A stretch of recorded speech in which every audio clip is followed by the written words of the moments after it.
Hello, and welcome to Talk to Downtown. My name is Courtney Wood. I'm the Economic Development Director for the Downtown Stockton Alliance, which is a 501c6 nonprofit property-based business improvement district serving downtown Stockton. This webinar series is intended to connect our business owners, property owners, visitors, and residents with the organizations, people, and resources who can help address issues which are of top concern to them. Today, we have special guests. This is the San Joaquin County District Attorney, Tori Verber-Salazar. I'm really excited to have you here today. Thank you so much for joining us. We'll begin by having Tori go ahead and introduce herself and share a little bit about her role as the District Attorney. Then I will go ahead and ask her a list of questions that I've outlined for her. And at the end, we'll open it up to the public to go ahead and type in your questions. So if you do have a question, please just leave a comment and you can ask it right there. But welcome, Tori. Thank you for being here and taking the time. Please tell us about yourself, your background, and your role as our district attorney. Well, good morning, Courtney, and Talk to Downtown. Thank you for the opportunity to be here.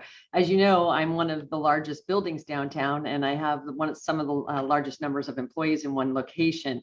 And so it's great to be a partner with downtown, and we continue to support and believe and advocate for the continued growth and development of downtown Stockton. I think it's the heart and soul of the city of Stockton. So thank you for this opportunity. I have the great pleasure of being the first woman ever elected to be district attorney here in San Joaquin County, and I've been so for the last 7 years. And during that time, we've just made incredible strides, and I'm so grateful and proud of each and every team member in my office. We've grown from 198 to over 300. We've increased our budget by about 20 million to put resources to help in crime intervention, prevention, prosecution, and equally important, healing our victims. As the San Joaquin County District Attorney's Office, our job is twofold. 50% of it is prosecution and 50% is healing. Because if we don't heal and treat the untreated harm and trauma, we're going to have further problems down the road. So what my team does is, and they're so gifted and talented, I have nearly 100 wonderful attorneys, 55 investigators, and support staff and IT working in here.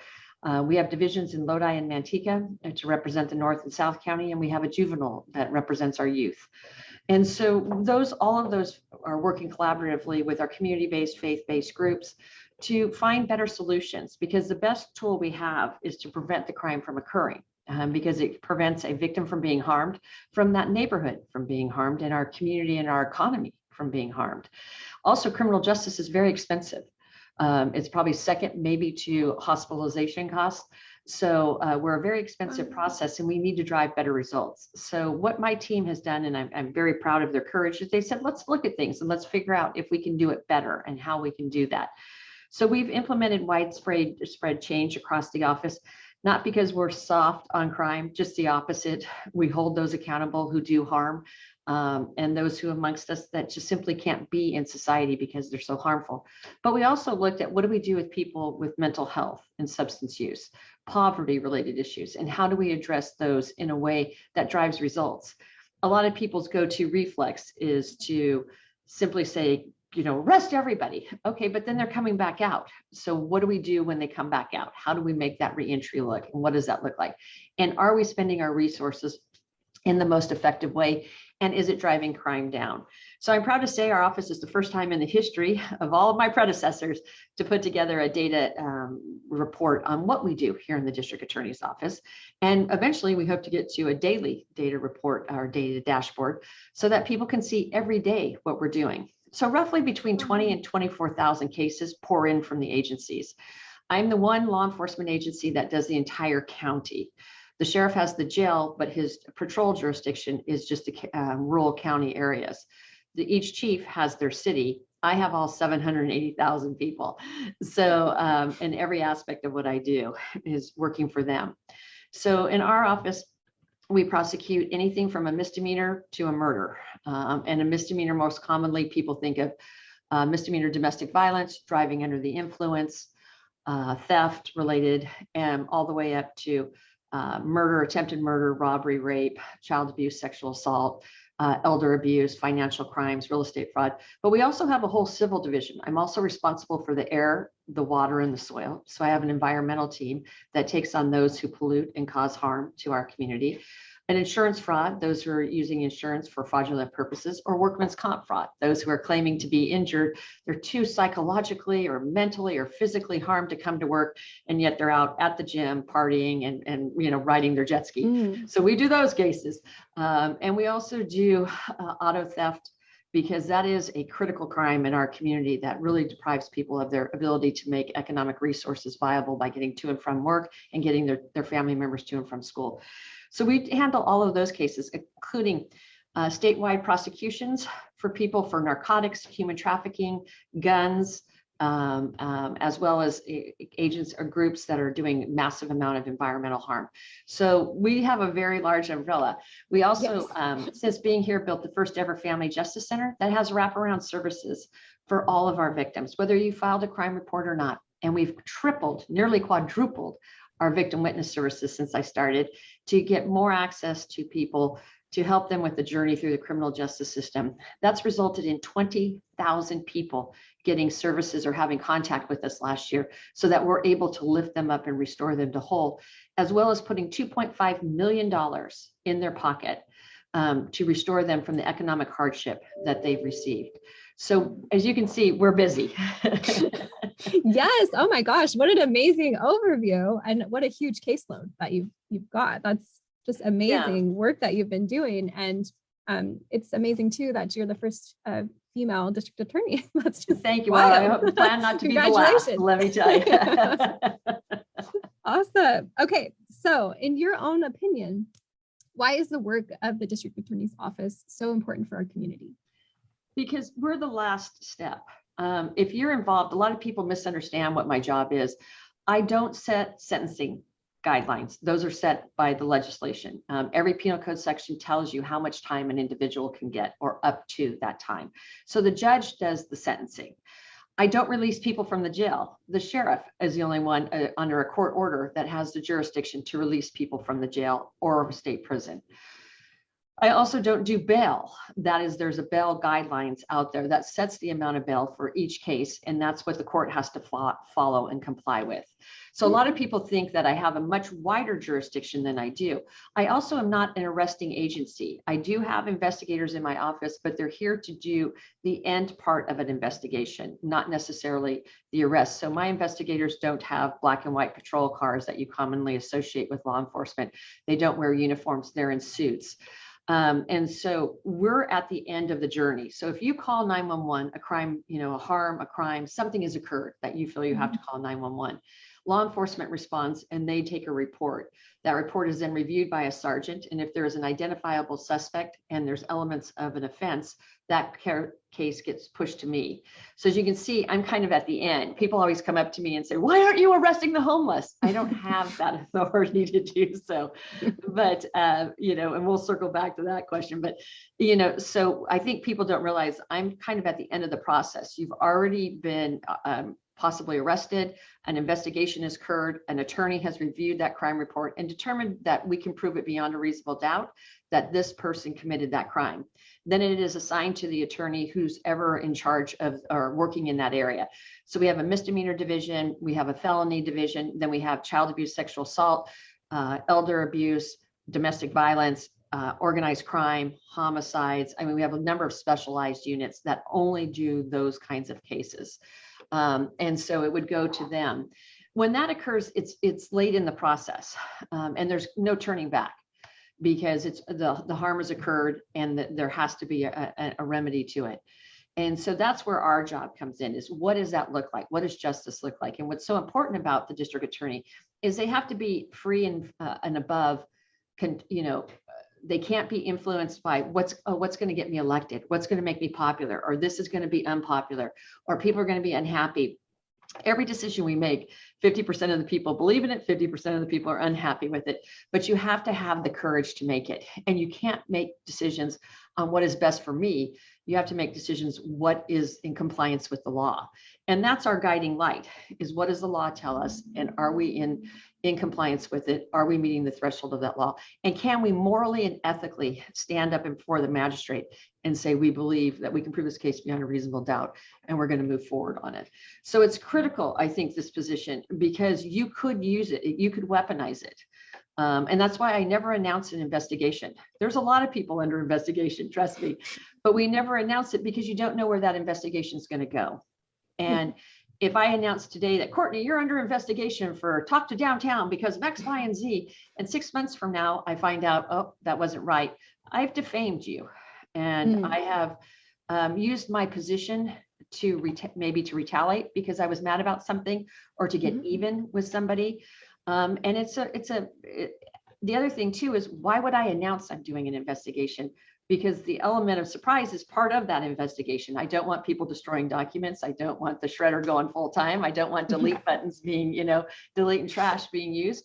So people often say, you're not, you need to do more. We are doing a lot. It never stops. It's 24/7, but we do it in a manner that is professional and ethical. And I think this position has to be that. It cannot be the good old club attitude of we take care of our friends and we punish our enemies. This has to be a position where you're above reproach. And I think that's critical.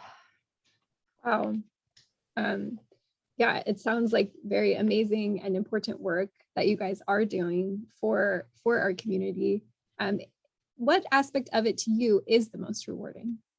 I'm sorry, pardon me? Oh, sure. Which aspect of your work is the most rewarding to you personally? I would say work, it's a privilege and honor to work with the 300 people in my office because they're so dedicated and hardworking. And I get to fight for them every day and to make sure that they have every tool and resource. But it's the community.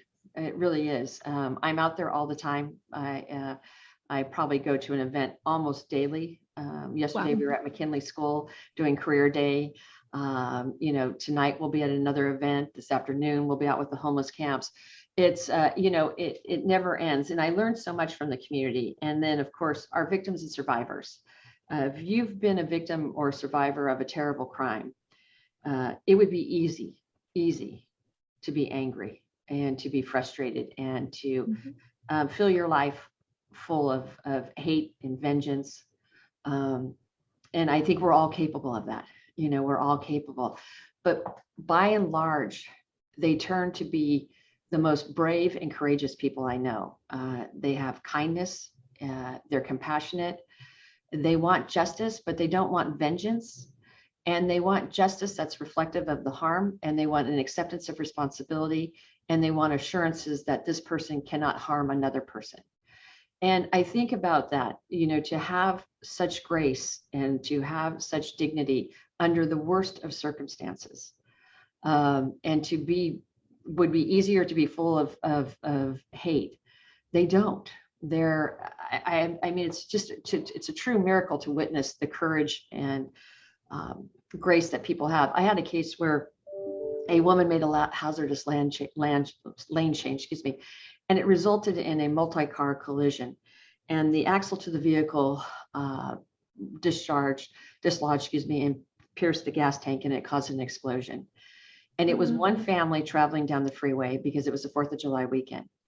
And several members were killed due to the explosive fire, and including children. And one gentleman lost his wife and a child, and another child had 70% burns over their body. And I prosecuted that case, and he came in, and it was a woman who made, it was a hazardous lane change. It wasn't going 100 miles an hour or anything like that, but it was just something that set into motion these terrible, terrible consequences. And she was a mother. And he got up, and with all the hardship he had been dealing with, including the enormous amount of pain and suffering his children were enduring because of the burns, said, I don't want her to go to jail because I know what it's like to raise a child without a mother. And he said, she knows, she understands, and she's taking responsibility. And then I know it'll change her life forever. It has changed ours, but it's not going to make anything better. And I always remember that thinking, I don't think I would have had that kind of grace. I think I would have been, angry, mad, vengeful, wanting more time. And he said, but what does more time get me? He goes, it just means more children traumatized. He goes, my kids live without their mother. I don't want anybody else's family to live without their mother. And I just thought that is more courage and grace and dignity than, I think I could have done. So I get that privilege of witnessing that and seeing it. Of course, there's families in here that don't think there is enough time on the books for the harm that they've suffered. And I understand that too, because we just have to figure out how to better treat trauma and how to deal with it and help people process forward. So you just never know, from day to day what's going to happen, because it's always fluid here and we're always prosecuting cases. But by and large, the victims I deal with are some of the most courageous people I've ever met. And they get in there and they testify on the stand, and they're subject to grueling cross-examination by the defense counsel, and they do it. And they come back the next day and they do it again. And our survivors, they sit in that courtroom every day, watching and listening to the testimony. And now a lot of our survivors are our support group, which is the amazing San Joaquin County Crime Victims Group that actually volunteer and come in every day and sit in court with other families, helping them process through the case from beginning to end. So it's that kind of bravery, courage, and grace that it's a privilege to see and witness. Yes, I can't even imagine. You're really there supporting these victims in, through a time of their life that's difficult, trying to help them get the justice that they're seeking. But those are some amazing stories. You kind of touched a little bit on some of the questions that people confront you with or ask you. Are there any others that you would say are maybe the most common questions you receive? And how do you answer those questions that people have for you? Well, I think when you have an opportunity to talk to them, when you say, look, I don't set bail, the court sets the bail, and there's a statewide bail schedule. So I don't set bail. And bail is a complex issue because there's people that need to be removed from society because they're on a roll. They're committing a lot of crime and they're on a roll. Other people who are extremely wealthy, who maybe commit murder, can post bail and walk out. And so it's one of those things where bail is a valuable tool, but it also is extremely punitive to people who are economically challenged. So a wealthy man or woman, or they or them, could commit a murder and post bail and walk out. And we've seen that recently. We had a bail set at 6.5 million, and the individual, which we thought would be plenty of bail, the court set it high, and which was great. And he posted 650,000 because you have to put 10% down, and walked out the door. Wow. I might have another person who has a low-level offense, and bail is 50,000, say, but they can't post the 500. So is it based on the economics of it? You have to have that conversation as to what is equitable and what is fair.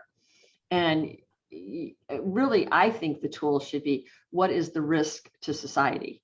What is the economics out of it? You're either in or out. And I think the tool that we should be looking at is, what is your risk assessment? What kind of threat do you pose?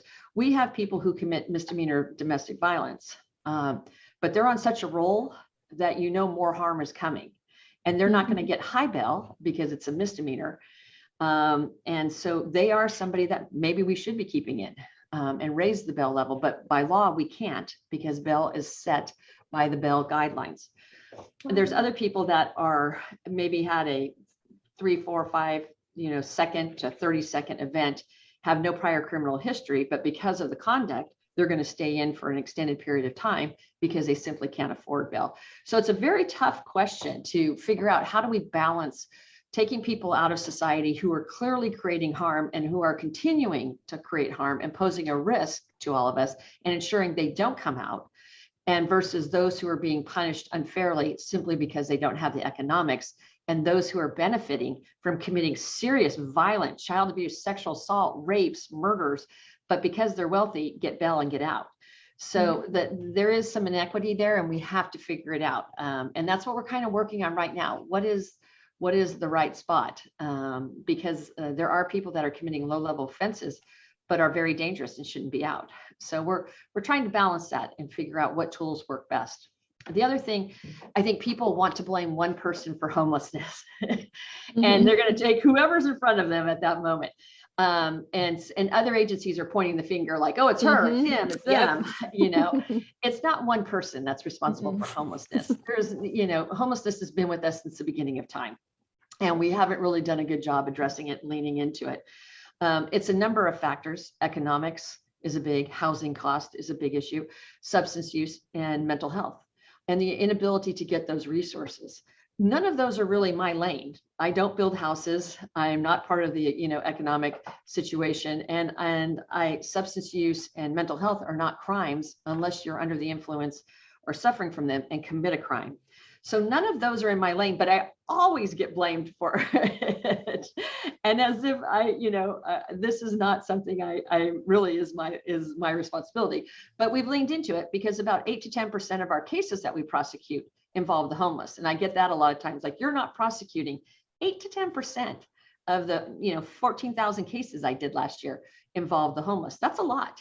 That's a lot of people. And Yes. equal, in fact, greater amount were victims, because the homeless are very unprotected out there. A lot of women, are sexually assaulted. There's a lot of theft that goes on at the beginning of the month when everybody gets their checks, and they obviously don't go to the bank. They keep cash.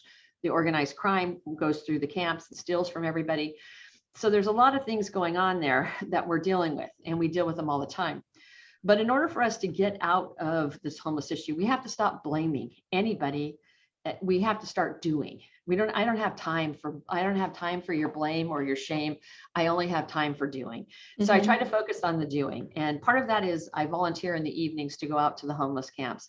One, you learn a great deal. Two, it allows me unlimited access to everybody out there. Most people know me, and I know them by name, and I know their situation.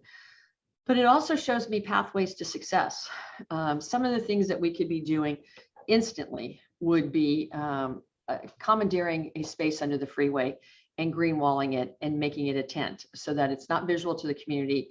There's one door in and out. It has bathrooms and showers, and it can be regulated. You could start doing that in weeks and have 100 to 200 people there, and start doing those incremental changes and moving people in until the shelters get built, until housing gets built. The other thing you can do is in 23, we'll have low barrier shelters.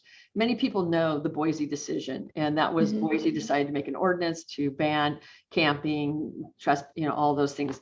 The court said you can't do it. And it's the Ninth Circuit Court of Appeals, and the United States Supreme Court declined to hear. So it's the law of the land. And it said in the Ninth Circuit Court of Appeal decision that you basically cannot move somebody from public space unless you have a low barrier shelter. And a low barrier shelter means that you'll take their animals, they can come in under the influence, and it can or cannot be faith-based. You have to have both options because people can't object if it is a faith-based organization. Well, that really limits a lot of places. Here in San Joaquin County, nobody is taking dogs. Nobody's taking animals at this time. Nobody has that low barrier threshold. We are building it. Manteca and Lodi and Tracy are all popping up facilities here in 23, and the Stockton shelter is expanding. And of course, the Gospel's been incredible. They've expanded significantly. And they just recently opened 200 beds for women of domestic violence and human trafficking, which is a huge partnership with us. Great. So we're very, very grateful to all the organizations. But until then, law enforcement's hands are tied. For them to arrest for those types of crimes would result in an individual, and this is another issue that's kind of people don't understand. When you arrest a homeless individual, all of the merchandise around, all the stuff around them has to be booked because you can't leave it be abandoned property subject to being stolen, and then the city or counties could be sued. So those calls take officers hours because they have to bag everything, label everything, and then transport it back to their department and book it into their property room. They also have to take the individual back, have them booked, and then processed through the county jail system. Within 48 hours by law, unless it's the weekend, we get 72. But by law, within 48 hours, I have to arraign you before a magistrate to tell them what those charges are. So during that 48-hour period, you could be at the county jail. If the jail is at capacity, there's only 1,440 beds at the jail. There's over 1,500 unhoused people in San Joaquin County. So they would have to let out murderers, rapists, and child molesters. I'm not going to let that happen. And I'm sure the sheriff isn't either. I don't want to speak for him, but he can only do so much. Right. So we would have to, people have to realize what kind of numbers these are. So by the 48-hour when they come before a magistrate to be arraigned on those charges, most likely they're going to get kicked. And then they're going to go back to the agency, get all their property, and go back out. Okay, so they have a misdemeanor potential charges coming in front of them.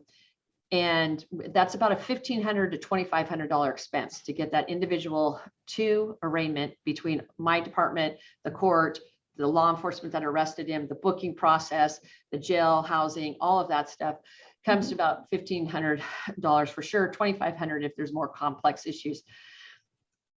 And what have we done? The person walks out the door and what are they? They're still mentally ill. They still have substance abuse and they're still homeless. So a lot of people say to me, just arrest them. Okay, but then follow it all the way through. I understand your frustration. Trust me, they hit my building all the time. And I understand that, but we have to think it through. My lane really isn't the best place. And these are people for just trespassing. If they're selling drugs or causing force or violence, they're going to stay in because it's a felony. They're going to get a substantial amount of time. My prosecuting team is excellent. They'll take them to task. But what do we do with this? And if we keep doing this and this and this, you're going to have to realize that officers are going to be off doing this constantly. And sometimes we only have 8 to 10 to 12 patrol cars out there. And if you're taking 4 or 5 of them to do a homeless transport, basically, your response time is going to be very long on more serious crimes. So law enforcement also has to balance out their resources and say, what can we do? And so that's when we created the LEAD program, which is a partnership with downtown. And it's a law enforcement arrest deflection type program. And our bike patrol officers, and our goal, we had for a little bit, a case manager, behavioral health specialist on the bikes as well, work with it. And in downtown, we were able to have about 40 individuals that were familiar faces that we saw over and over. Some we've seen for years and years. I mean, people give them Christmas gifts. They're just a part of downtown fabric here. But we were able to get 80% of them into services. And moving them on their journey to either shelter or housing. It's sometimes 10, 20, 30 contacts by this bike team, but they just did an amazing job. And I'm truly grateful for Stockton Police Department and their leadership and the men and women who do the bike patrol, who get out there and really have those conversations, keep working them. They know them, they get off the bike, they talk to them, they bring them some food, they have sandwiches, really working to get these people to move forward. And that we saw very good results. We'd like to move it into Miracle Mile, to Yosemite, to Lincoln Center, so we'd like to move it further across. It's more just a resource issue as to how we can do that. So there are successful ways to move people off the street. It takes time and resources and money, and you have to have a commitment from your leadership that this is what they want to do. And so I think that's the biggest misconception about my job is that I don't prosecute the homeless. I do, but poverty is not a crime. Being mentally ill is a disease. It's not a crime. And so I can't punish people for things that are just going on in their life. I can only punish them for the harm that they do. Or I can only prosecute, excuse me, for the harm that they do. So I think that once you have that opportunity, people engage and see it. But so often we've taught as a culture, we've taught ourselves that when things go wrong, throw them in jail. And you're like, okay, but what does that look like? What does it cost? What is the return on the value? And people often say, well, put them in jail. That'll straighten them out. 70% of everybody released today will be back within 36 months.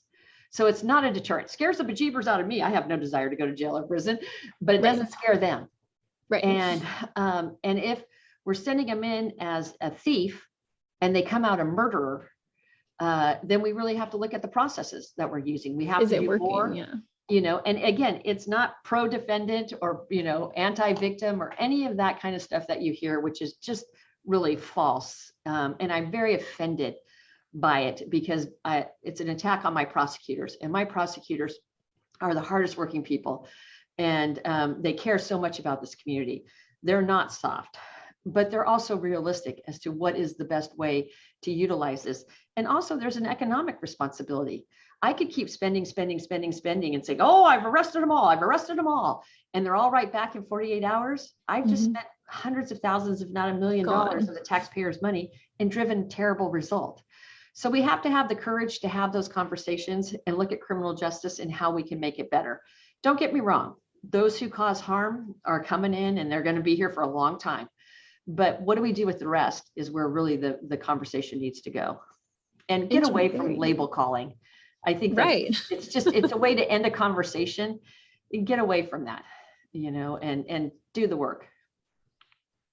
Thank you. Thank you for that kind of overview on homelessness and some of the common questions that you're asked about it and concerns that people are having, because I do think that is top of mind for lots of people in our community, downtown and citywide, even countywide. I guess kind of based upon what you were just saying, what can you share? What do you think are some of the strengths and what are some of the weaknesses of the criminal justice system in our county? I think one of the things that would be so valuable is we don't teach criminal justice in the classroom anymore. So often you don't have any need for criminal justice if your life's going about and it's all working out. But when that moment comes and you come into the criminal justice system, you have no foundation, you have no tools and resources. So you've either been traumatized as a victim, or you're a survivor, or you're a defendant, or wherever you are in this, you're a juror, whatever the case may be, you're just thrown into the criminal justice system and you're asked to navigate and make life-changing decisions without any foundation or depth of understanding. Plus you have all the trauma. When our victims come in, they've been so traumatized and it's hard to process all the information.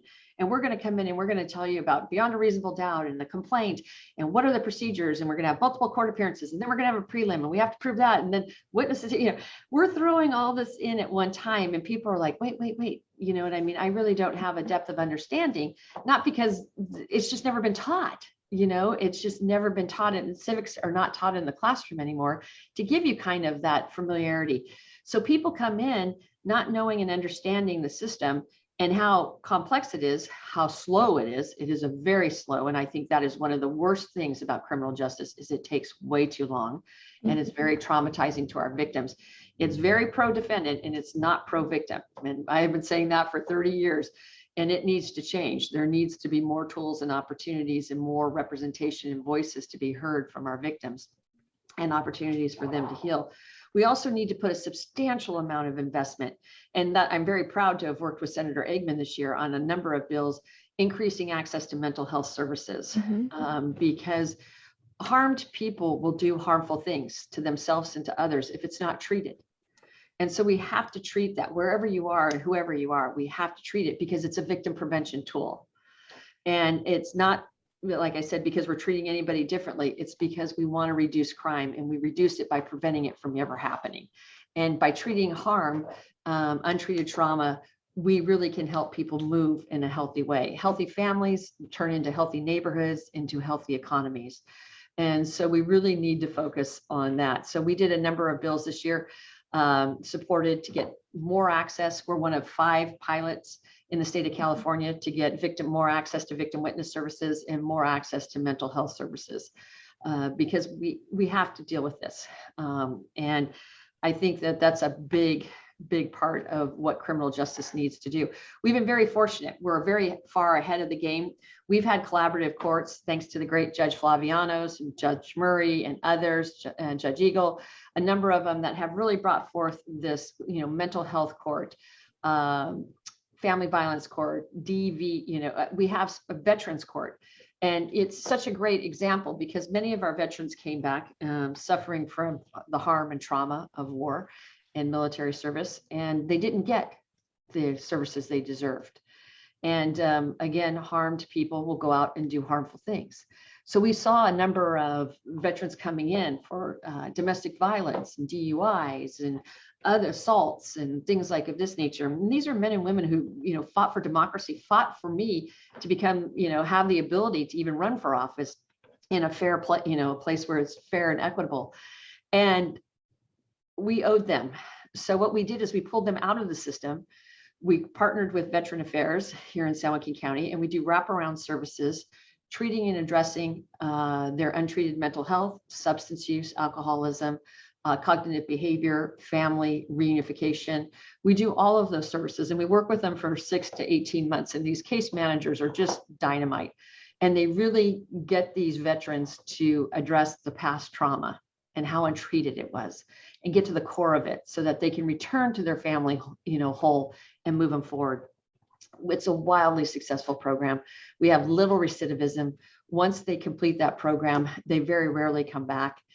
If we had put them in the traditional criminal justice system, they would have gone to state prison or jail, and they would have suffered, you put them in a cage with bars, and you would have, these are our veterans, and they wouldn't have gotten any treatment. There's little to no mental health, little to no counseling in those facilities that really would have turned it around, and we would have brought them back to their families.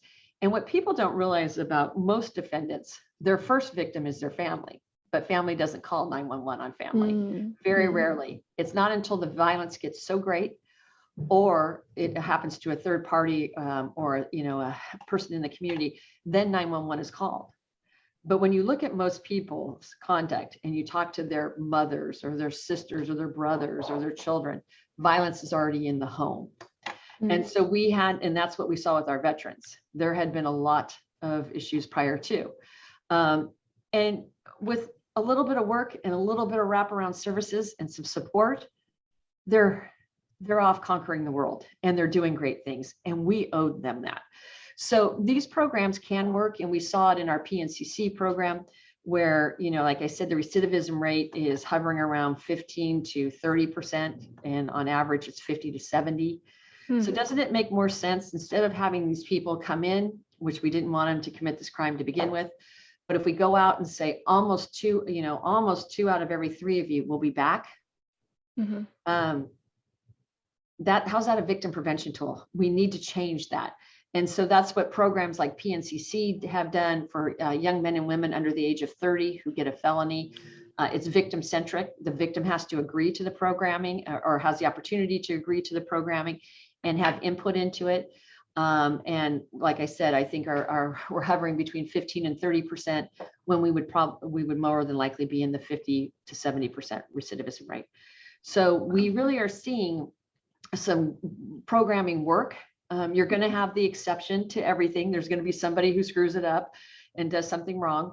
But we know if we go back to the old ways, which everybody always tells me, the old ways, look at the data. Crime continued to climb. The old ways also had a number of disparate impacts based upon race and gender, neighborhood, location.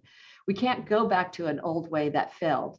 We have to figure out and pioneer what works, and we have to do it in a moderate approach. There shouldn't be blanket policies like, we're just going to eliminate all this. No, we're going to do the data, we're going to do the analysis, we're going to do the research, and we're going to share it with our community, our programming. If it doesn't work, we're going to pivot and make the adjustments. But if it does, we're going to continue to build on it. And I think that's what's so important about criminal justice and criminal justice reform. Very interesting. And can you share a little bit about those programs? Like, what role does your office play in getting those programs started or in executing it? Can you share a little bit about that? Sure. Every one of those programs is a partnership with law enforcement. So law enforcement can refer people to us. Law enforcement tells us on the lead who are the candidates who are out on the street and who would be eligible for the program. Behavior Health, our partner in the county, which is a wonderful partner, also sends us the resources. We have our own behavior health expert in our building now. So we don't have to go to 1212 California. They just are here with us 24/7. So we are able to provide, real time or close to in time opportunities to help people. And our goal this year, and we just built it, a restorative justice program, where we'll be working in partnership and co-responding with law enforcement on misdemeanor domestic violence. Family violence is one of the biggest caseloads we have in our office. And what people don't realize that if I push you, that's a misdemeanor. If I push you and you fall down, that's a felony, because you're going to have more substantial injury. But the conduct is the same, and the harm is the same. It is still harmful. And it's something that no child should witness, and no significant other, partner or spouse should endure. So we are looking at how do we intervene with those so that they don't escalate anymore, and that we give the family the tools and resources, including wraparound services for the children who might have witnessed the domestic violence, to pinging the school to tell them, last night we were with this family, there was some disruption. When the child comes to school, can you have special services there? They might be tired. Maybe they didn't get their homework done on time. We don't want to increase the pressure to them, and we want the schools to be receptive to them and to receive them with loving and opening arms. And they're great about doing that. So we're working on all of those factors to keep these families going and moving forward, so that people aren't continually to being harmed and traumatized and getting more and more isolated. So we're really working on those kinds of things. And this program will allow us to bring everybody back together. What we found in most of our misdemeanor cases, and something like over 80% of them, the person went back home. And so you take them out of society, you prosecute them, they might get jail time. If it's a misdemeanor, felony, they're going to get prison time. But they're going to be removed from the home. But when they come back out, because of the economics of most families, you can't have two households. They can't afford that. Maybe the person lost their job because they were incarcerated. Now the house is down to one income, or maybe completely living off aid. And so the fear of homelessness is close. You know, it's more of a reality. And in this past 2 years, I've taken 100 children off the street from homelessness in partnership with Child Abuse Prevention Council, which is a great group. So we really need to focus on that, because we're driving people further into poverty. And are we making them, you know, healthier or stronger? And then am I getting, I get a check for full prosecution, successful prosecution, but what happens after? And so we really take a look at that and said, okay, we're going to have to figure this out and put more tools and resources in this to keep families strong. So that's what we're working. Our Family Strong program right now is just started a couple of weeks ago. Cases are rolling in, and we're going to see what that looks like and how we can make that work to keep families healthier. Otherwise, what we're seeing is we'll see the misdemeanor, they'll be prosecuted, they'll be held accountable, and then time goes on and it deteriorates again and they're back. Let's stop that, because that's re-victimization of those children and the spouse or significant other or partner. And so we need to intercede at those critical moments and put resources in there to make sure that they are held accountable, but that they get programming. And I think that's what's so great about our office is we make sure everybody's held accountable. You accept, even in our PNCC, you plead guilty and you admit, and you take ownership and you spend time in jail or wherever your journey is. But when you come out, we want to get you on the right track. And that's where we're focusing on. And so it's always interesting because people want to label that as soft on crime. It's actually victim prevention. It's the number one tool we can do. We've got to prevent victims from occurring ever. And we have to do that by doing the hard work across the board. I love that you're looking at it holistically. You're thinking through the entire, all the effects that crime has on the individual, the victim, the family of the person who maybe perpetrated the crime, and really trying to head more towards maybe rehabilitation or just trying to prevent things from occurring again. I love that. Since your time during as the DA, what kind of trends have you seen in criminal cases in our county? I would say human trafficking, even though it's been here all along. When I started, 30 plus years ago, there was prostitution in John's. And the assumption was that the men and women who were out on the street did so under free will. They wanted to do it. It was a choice. And it was our burden to, we didn't look at and say, well, why are they out there? Well, how do you wake up one day and say, okay, I need to bring home 12 used condoms to my pimp, otherwise I'll get beat. Who chooses that? And that's what we see, whether you're from 10 years old to, 50 years old or more.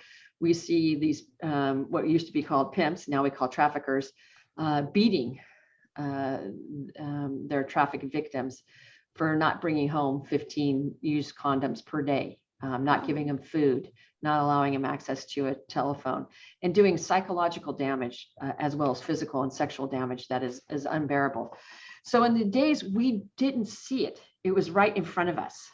And, it used to be Wilson Way. It still is some on Wilson Way, but there's still, used to be, you'd see the people, the streetwalkers. And we never stopped and said, wait a minute, wait a minute. What is the background here? And I did a homicide case in which a woman who worked on the street was a critical witness. She was actually shot by the suspect and left paralyzed, and she still was out on the street turning tricks. Wow. And spending so much time with her, you started to realize a lot of it was untreated trauma. Many of them had been sexually assaulted as youth. There had been no prosecution, or nobody believed them. Nobody saw the warning signs. And so they just didn't have that opportunity to have any treatment of such a horrible thing to happen. Any child that's abused physically or sexually, it forever alters your pathway forward. It can in a positive way if we can get in there and help you and get you treatment and get you back on the right track. Untreated, it festers into very harmful things. And then your whole value of yourself and my whole worth is defined by these horrible acts. And so that's why we see so many people that are on the street trafficked were victims of some sort of sexual assault, child abuse, or rape. And then are manipulated by these traffickers, either through the boyfriend process where I love you and we're going to get a Range Rover. If you just do this a couple times for me, we'll be great. We'll have plenty of money and we can do it. And next thing you know, it's 15 a day. And they're traveling between here and Fresno and Vegas and back, making it hard for us to find them. And then there's the ones that are horrifically, that are constantly beating them into it. And so we didn't see it. We simply did not see it. And once we stopped and slowed down and said, wait a minute, let's take a look. Why is this even happening? And I've even had people say, oh, well, they choose to be out there.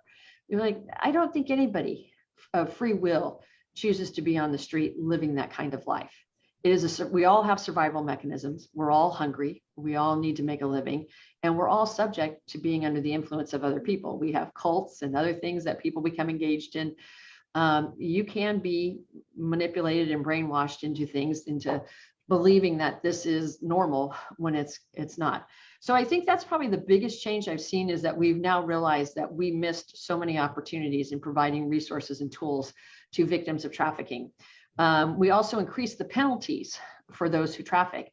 I just testified a couple of weeks ago up at the Senate on about a bill to make human trafficking a strike, and it should have passed. Unfortunately, it was a tied vote, so it's up for reconsideration. But human trafficking is one of the most horrific things I've ever witnessed. And it was right in front of us all these years, and we called it something else. And now that we have the technology, we're able to download information from people's phones, and we see how abusive it is. It's frightening. I met a young lady, 18 years old, out at the homeless camp. Her grandmother sold her to one of the most violent men I've ever met, prosecuted him for years. And she sold her 12-year-old granddaughter to pay off a drug debt. She was a long-term heroin addict and she owed him a substantial amount of money. He immediately raped and beat her and turned her out within 24 hours. Wow. And since the age of 12, she's been on the street working for him, if you will. Being tortured by him is a better way to describe it. Wow. And so when I met her at 18, we started to bring her in. We have two advocates, in the Family Justice Center that are prior human trafficking victims. And we got them out of the life, and we got them through education, and now they're our counselors. I'm so proud of them. I'm so grateful for their courage. They're here and they help our human trafficking victims because they have lived experience. So they started bringing her in. It's a very hard process. They come in, they go back. They come in, they go back. These individuals have that much sway and power and control. And the ability to see how violent they are has been manipulated to a point where it's very difficult sometimes to break through. It takes us sometimes up to a year to get a victim to fully come in. And sure enough, this victim went back out. And so I took her food one night, and a car drove up and she jumped out of the car. So clearly she had just been engaged in that. She walked over to me and I gave her some food. And I said, are you ready to come in? Are you ready to come in? And this is in the night. I'm on the corner. And she has my phone. She has my personal cell phone. And she said, I got to go. And you could tell she was extremely nervous. A car had driven up. And she goes, I got to go. He'll hurt you. I got to go. And so she went back and she jumped in a car and drove off. Her trafficker sent me a death threat. He said, you're never going to take my money, maker, you, B, C, A, every word you can think of. And I'll kill you before I let that happen. And I know who you are.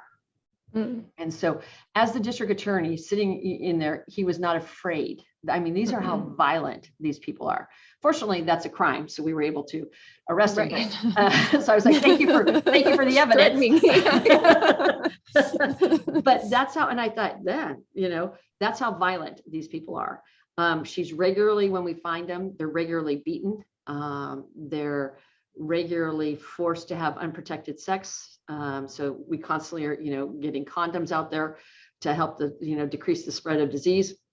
They're brutally raped and sodomized to the point where they need corrective surgery. So we really have changed on our entire approach of this and realized that this is an extremely violent.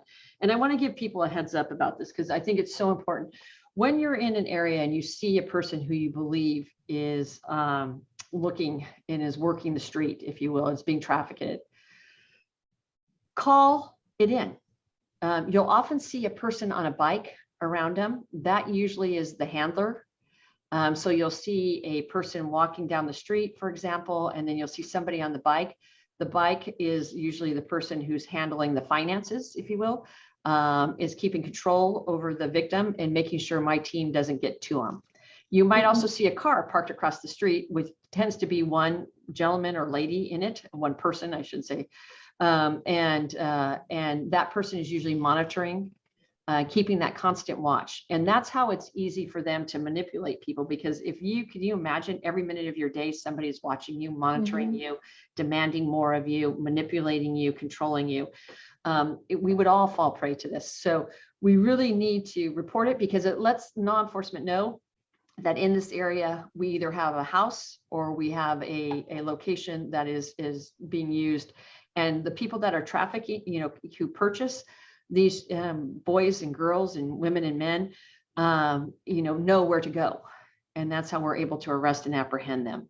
Also, anything you see online, report, because a lot of it is going online. So I think that's been a big change. And I think the other, on the other side is sometimes we have 1950s and 60s laws for 2022 crime. We didn't have computer theft. We didn't have identity theft. We didn't have, we had check kiting and things like that in the day, but we didn't have the ability really to take your credit card and do the kind of damage that we can do now. Your social security, create a whole new identity online, all of that. So sometimes the laws have not caught up with the crime.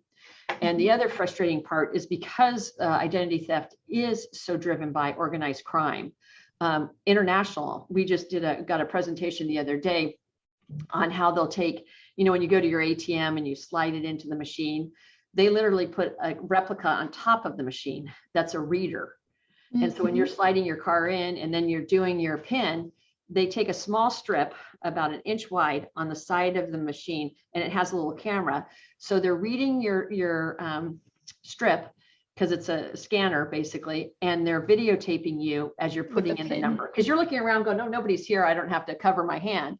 Always cover your hand because there could be a video camera right there that you just simply can't see. And we're seeing that coming in from international rings coming across the United States. And I don't think the United States has been as aggressive in tackling identity theft as they should be. Because I don't have jurisdiction outside of San Joaquin County, nor would I have per se the resources to do an investigation in China. But the feds and the United States government agencies do, and it is their incumbent upon them to do so. So I think that there's this whole tone of, well, you're going to be a victim of identity theft. Oh, well, no. We need to be holding people accountable for this crime. So those are two big areas. I think that we've seen huge change, and the laws change, but not necessarily have caught up with the brutality and the harm that those two crimes cause. Wow. A lot of great information, giving us a little insight on how we can maybe help protect ourselves or protect others and report crimes that we see that might be going on around us. Okay, so I know we're coming close to the end of the hour. So I just want to try to ask just a couple more questions before we see if there are any viewer questions. So I guess I do want to ask about one question specifically about downtown. So what can you say about the kind of criminal cases that you've been prosecuting about crimes that actually occurred in downtown? Because I know you prosecute them at the courthouse, which is in downtown, but I'm talking about the crimes that took place in downtown. What kinds of downtown crimes have you been prosecuting most often?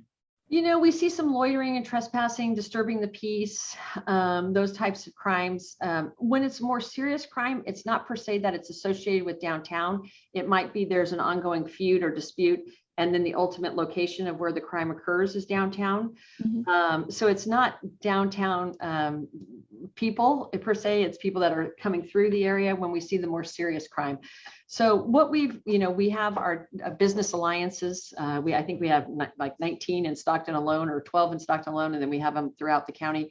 What we do with there, we try to look at the top 5 offenders, people that are persistent, and see what we can build through 2 pathways: through services by working with behavioral health and great people like, Dennis Buettner, who's always on call for us and goes out and talks to people, to prosecution.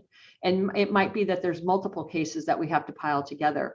Under Prop 47, anything under $950 that is stolen from any business is a misdemeanor. What's interesting, I believe in Texas, the minimum is $2,500. So a lot of people think $950 is too high. $2,500 is very high. So we have this, we went from about $4,500 to $950 a few years ago.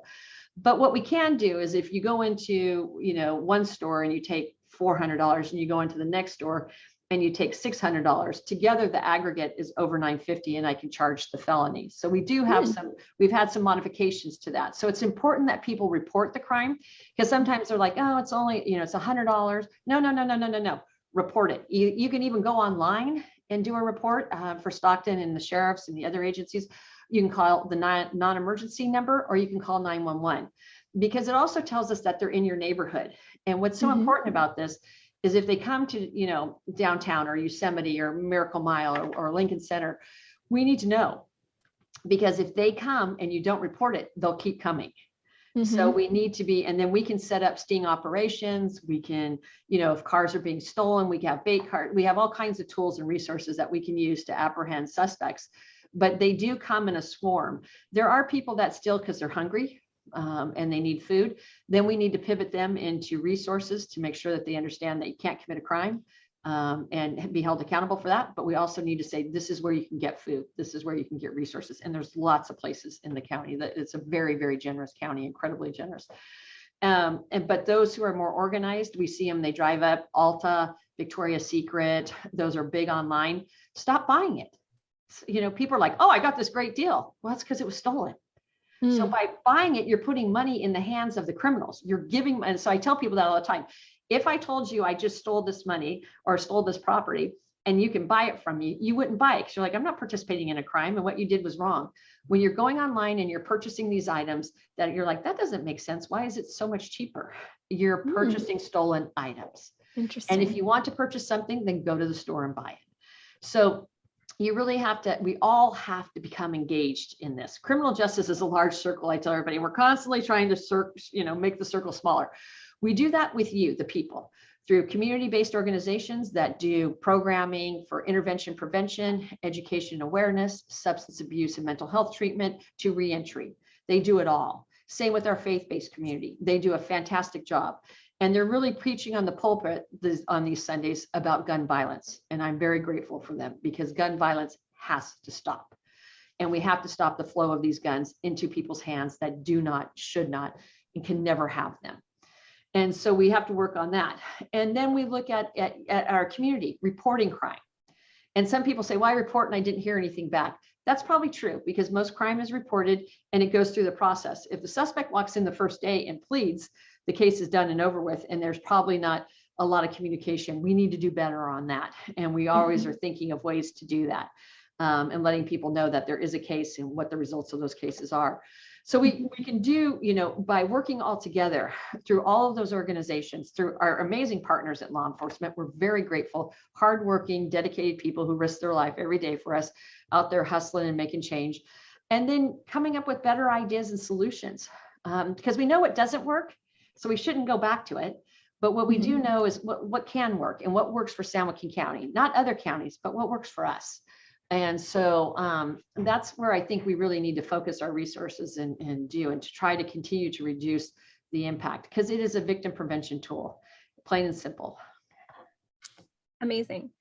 Thank you. And my last question, since we're coming to the end, is going to be about kind of the community, which is what you just mentioned. You said, some things that we can do is to report crime. What else can the community do to help make your job, more effective or easier? Like, is there anything that we can do as far as if we are witnessing a crime or just anything at all? What can we do to help support the work that you're doing for us? Thank you. Great question. It takes all of us. Okay. And when you're a victim of a crime, there's a lot going on. You're very impacted by it. There's a lot of stress. So it's hard to say, can you do X, Y, and Z? But a license plate is critical. If we can get a license plate, we can track the car. We can tell where the car is and we can find the car. If it's a white Honda, that's great, but it doesn't, there's probably 100,000 white Hondas in San Joaquin County. So it doesn't narrow the group down for us. So the big thing is if you can get a license plate, if a vehicle is involved, as much of description as you can get while being safe. Don't risk your life for that. Get as much of a description as you can of an individual. But also video technology now is a lot more reasonable. The ring is under $100. So a lot of businesses have put those in and it goes right to your phone. And it gives you a lot of information. A lot of the video that people use tends to be above the cash register so they can catch a team member if they're taking any money or resources. But what we need is a video looking out to the person who might be robbing you at that moment. That's what I need. I don't need the top of their head because I can't identify them with the top of their head unless they have some unique marks. So really think about your strategy. Like we have a business out there that we were working with, and we put the outdoor cameras at license plate level. And then the camera at the cash register looking right at the suspects. And so that gives us, once we have that, we're good to go because now we know who the suspect is. A lot of people will come in and say it was hypothetically a young man, 5'4", dark hair. Okay. That's not a lot to go of people in our community. And I don't mean to make fun of anybody. I'm truly grateful for what they're doing, but that's very hard for law enforcement to figure out who it is. But if they have a video and they can start looking around the neighborhood, they can start putting pieces together and build a better case. If we have the license plate, we can go to the owner of the license and then we can start figuring out what do we have here? What do we have? So any of the technology that you can use, and jurors want to see that. Jurors are not as comfortable with eyewitness testimony as they used to be. I identified you as the suspect. They're not comfortable with that anymore. They want technology. They're looking for video and drones and DNA and things like of that nature. And so we really ask businesses where it's reasonable for them to afford to do so, to put that video technology to work and to use it in a way that is successful for the prosecution and the arrest and apprehension and prosecution of people. So that's how, as downtown businesses, you can help us because we could do more with that. It also tells us outside who's loitering, who's hanging out, and now we can start building cases on our familiar faces as well. Amazing. Okay, so install cameras, send you as much evidence as they can, and report. Don't let something slide. Yes, don't let it slide. Law enforcement is fabulous. They'll be there. They'll help you in any way they can. Okay. So it is 11. I want to respect your time. Do you have time to take a few comments or questions from Absolutely. Those listening in? Okay, thank you. So the first question I have here is from Michael Huber. He's asking, first he says, thank you for your efforts in the homeless community. What programs do you think are still needed? So he mentioned some of the things you talked about earlier. He's suggesting, do you think more shelters, more low barrier housing, more training programs, more behavioral health? So I know you kind of touched on that a little bit. Do you have anything else you want to maybe say about that? Well, thank you for the question. All of those we do. We need low barrier shelter to be up and running as fast as possible. We need more affordable housing, and that's going to look. I was up at Olympia, Washington, and took a tour of a facility. They took a square block and green walled it, and there's one entrance and one exit. Catholic Charities, I think, ran it up there, and each person gets 2 pallets, and that's the length of your space. That's your whole entire space. So your tent goes on there. Any of your stuff that you have that you've accumulated or collected has to be inside the tent. Anything else is not permitted. The perimeter of it is bathrooms and showers that are all ADA. And then there's tiny houses, just A-framed, because they have some college students that need electricity in order to take their classes. And then they had taken some cargo containers and converted them into ADA compliant bathrooms with showers and commodes. And then they also converted those into single living. And those were housing 100 to 150 at a time. And you would never guess it was there. You would have no idea it was there. And so those are quick, easy solutions that we could do. And it reduces the blight so much because there's so much trash out there and it's just awful. So we could do some quick things here to get us to that threshold and get people in there. And then you can start pitching the services. That's what they do every day. They have substance abuse classes. They have mental health classes. They have people coming in to help with the administration of medication, getting them back up on their Social Security and their HSA services and things like that. That will then qualify them for housing. And so those kinds of quick actions are great. We definitely need more behavioral health specialists because we need to meet people where they're at. So when they're on the street, you can't leave your tent because it'll get ripped off unless you have a partner who can stay there. So then we're saying, okay, go to BHS, which is over on California Street, go to DMV, which is over here off of Weber, go to Social Security. And then, as you know, those are all half day to a day events because you've got to fill out all the park paperwork and processing and things. A lot of them don't have their Social Security card, their DMV. And so for them to get those back, they have to have those to get the next services.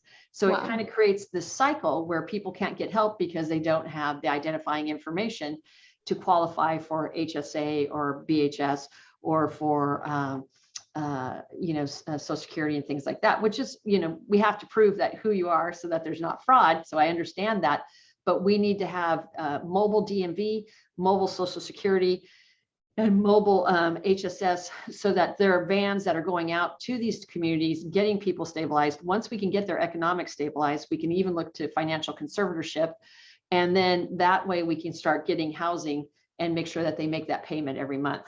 So those are ways that we can tackle it and get going as fast as possible. And then we're also doing support groups out there now where we saw that there was a lot of victimization. And so we want to start having victim advocacy programs out there to help lift people and help with their trauma. So all of those are great suggestions and all of them are needed.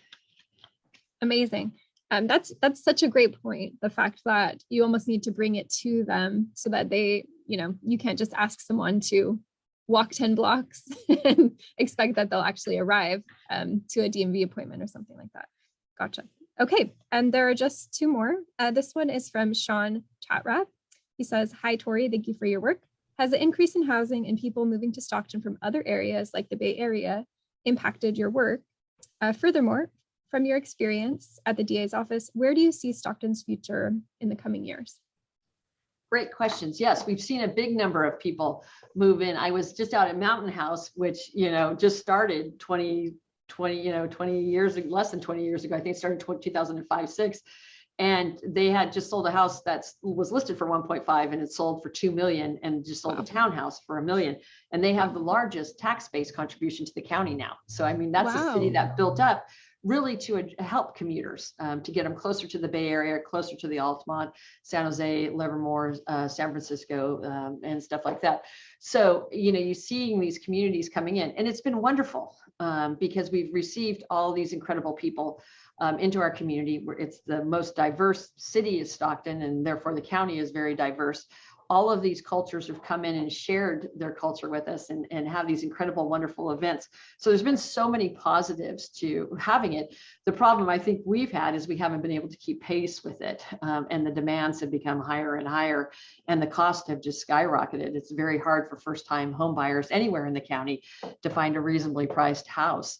And so that's triggered, a burden on the rental market and on the apartments. And then, how do we meet the demand? And anytime you have any sort of migration, 99.9% of the people are going to be absolutely incredible and a gift to the community. And there's going to be that small percentage that are disruptors. And so with that, you just have to be prepared for who's coming in and who's going to be causing any sort of problems or bringing any kind of problems to the community. But by and large, overwhelming, it's been a gift to have all of these people come to our community and really empower us with their enthusiasm for San Joaquin County, their investment in communities and parks and serving on boards, their economic stimulus by bringing a tax base to us that allows us to hire more people, more officers, more librarians, more parks. So overwhelmingly, it's been a positive. But again, there's always, in anything, there's always a small percentage that are disruptors. And so we really have to focus on them and figuring out who they are. We're very good with our sister counties, Stanislaus, Sacramento, Alameda, all those sister counties, if you will. We share information on organized crime. So some of our guys go and get, to other counties and commit crimes and come back. We're constantly, so we have every month, we have tons of meetings for the Central Valley, Northern California, organized crime, gangs, narcotics, human trafficking, auto thefts, that there's, burglary rings, all of that, so that we share the information, because we know they're going from county to county, and how we can do joint prosecution, and how we can effectively go after people. And so that's how we tackle it back. Wow. Thank you so much for answering that question. And then here's the last one. This is another question from Michael Huber. He's asking, what's your stance on Governor Newsom's care court proposal? How will your department be involved in the placement of people with serious mental health issues? So this kind of touches on what you spoke about earlier. Yes, we're grateful for this. This is a good opportunity for us. We've been asking for this for years.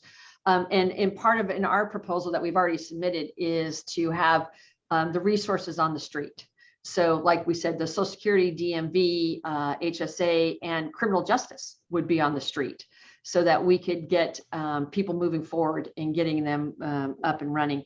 Everybody has mental health, and everybody has substance abuse and alcoholism in their family. We all do. You might just have grief. You might have depression. You might have anxiety, and you might have something that's in the DSM, the diagnostic that's more serious, like paranoid schizophrenia, or whatever the case may be. We all have it, yet we've never educated. Nobody's ever taught us, how do you deal with a loved one who's struggling with dementia or Alzheimer's, or is struggling with a bipolar or depression or anxiety or suicidal thoughts. We've seen a doubling, and it's really higher than that, of suicide attempts, especially amongst our youth. Yeah. Because of COVID and isolation and fear. So I think with COVID, we all experienced mental health because it put fear in us and it isolated us. And so we all understand we need help. But when you go to get help, there's not a lot of resources. And the few resources that are there are very expensive. And so I think that by acknowledging that mental health is a part of our life and our journey, that we really are taking that step here in California. So one of the things that we've advocated for is we'd like the first 15 minutes to 30 minutes of every school day to be dedicated to teaching our youth about mental health, substance abuse, and wellness, techniques to understand and absorb what's going on in their life. We never had that, or at least I didn't as a child. I had two classes that were wonderful, and that was Death and Dying and Love, Sex, and Marriage.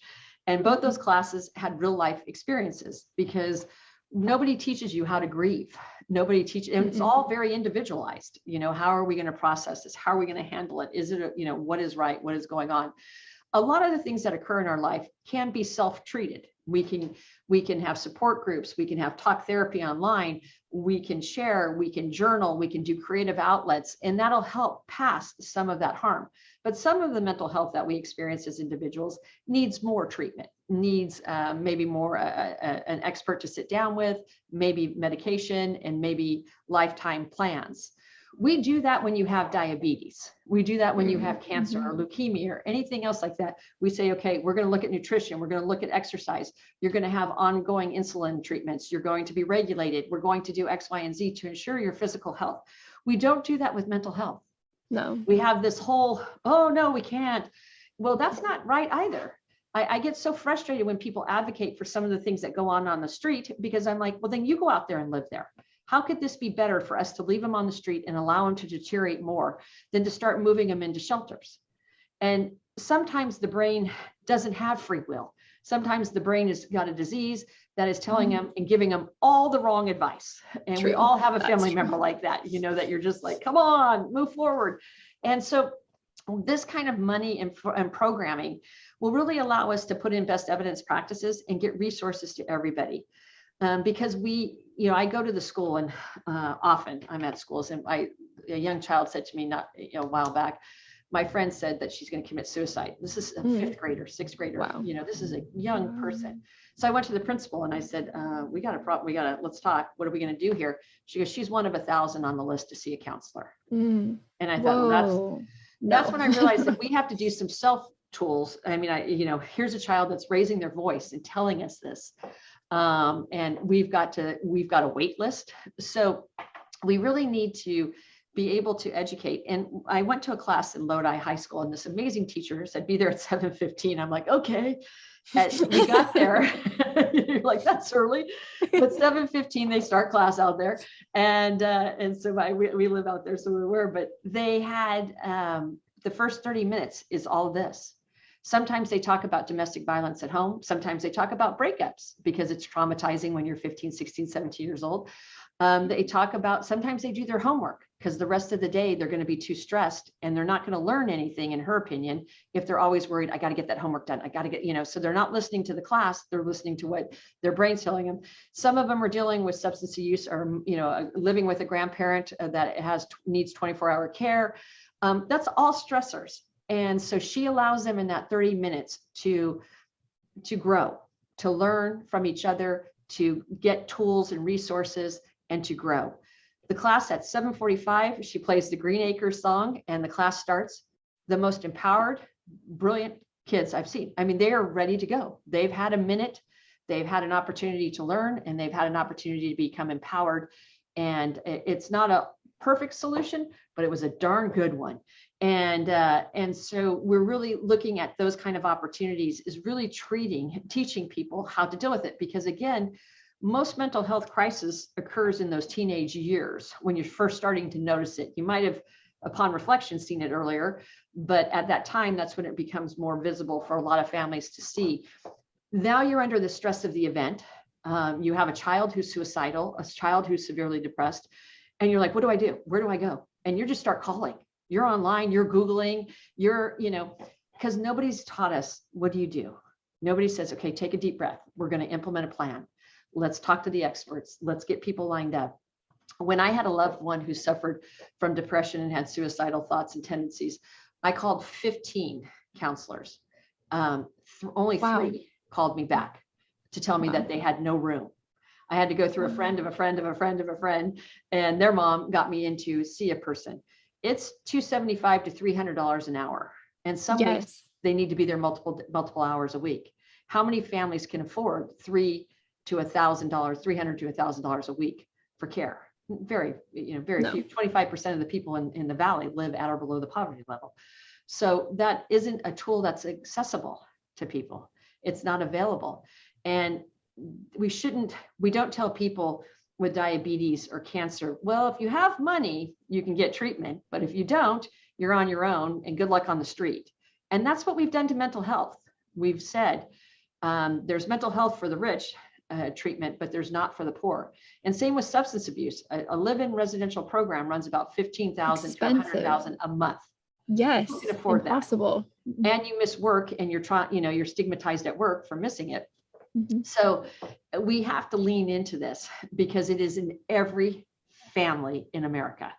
And every one of us needs the tools and the resources to deal with it. And I think this program is going to push some funding. I hope that they listen to the communities. I hope they listen to the providers in the community-based organizations, our substance abuse recovery centers here in San Joaquin County. These people work their butts off, but there is a wait list because the demand is so great. But I hope they listen to them and put money in good programming and good resources and give each and every one of us the opportunity, because the brain is one of the, equal to the heart. It is the most powerful organ in our body, and we haven't put the research into it to really do it. And we haven't acknowledged that there is a time and a place for conservatorship to ensure that individuals are taking their medication for their health, wealth, and safety, and not in violation of their rights, but in order to allow them to live a life that they so choose. But it's a balance. So we're doing all that, and so we're actively involved in this process because we want to make sure San Joaquin County gets all the resources it deserves, and that we really highlight the programs that are working and not engage in the ones that aren't.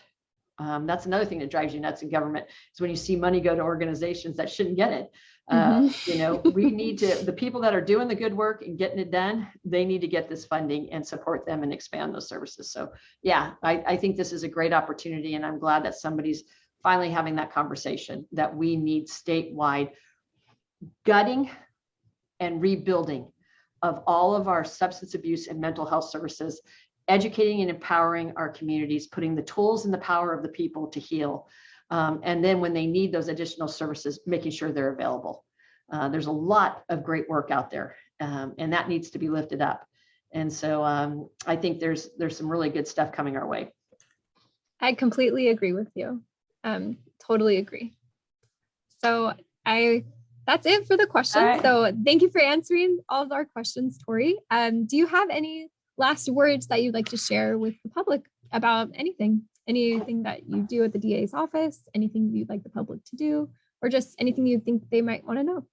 I just want to thank the community.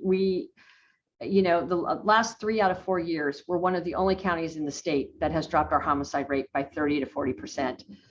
In 18 and 19, we were down 40% year after year, which was record breaking across the United States, and especially in Stockton. And then 2020 came in the pandemic, and none of us knew what to do or expect because we'd never lived through one before. We thought some crimes would go up and others would go down, and it didn't happen the way we thought. And what happened is homicides spiked up. So in 21, we pivoted because we saw that those homicides were driven by family violence. And that was because we had pushed everybody in the house. We didn't have teachers getting a look at our kids, and they're great teachers are amazing frontline warriors for us. And so we saw 15 deaths to family violence, including children. And we usually have 1 or 2. And so that spike was the difference. And so we really focused on trying to heal the families in 21. We are one of only 2 counties in the state that reduced our homicide rate by 30%. And that's because of you, the people. It's community-based organizations. It's the faith-based. It's the district attorney's office, law enforcement, everybody working together to find better solutions. And then 22 came. And in January, we were down 50%. In March and April, we saw a spike. And so we're back out there again, trying to address it, trying to stabilize, and trying to keep people moving forward and getting these guns off the street that don't belong in people's hands, that are their intent is to commit crime. So that's what I think is amazing about San Joaquin County. We take some punches, there's no doubt about it, but we always keep coming back. And we're not afraid to fight back. We're not afraid of what's going on in our community. We lean into it and we find solutions.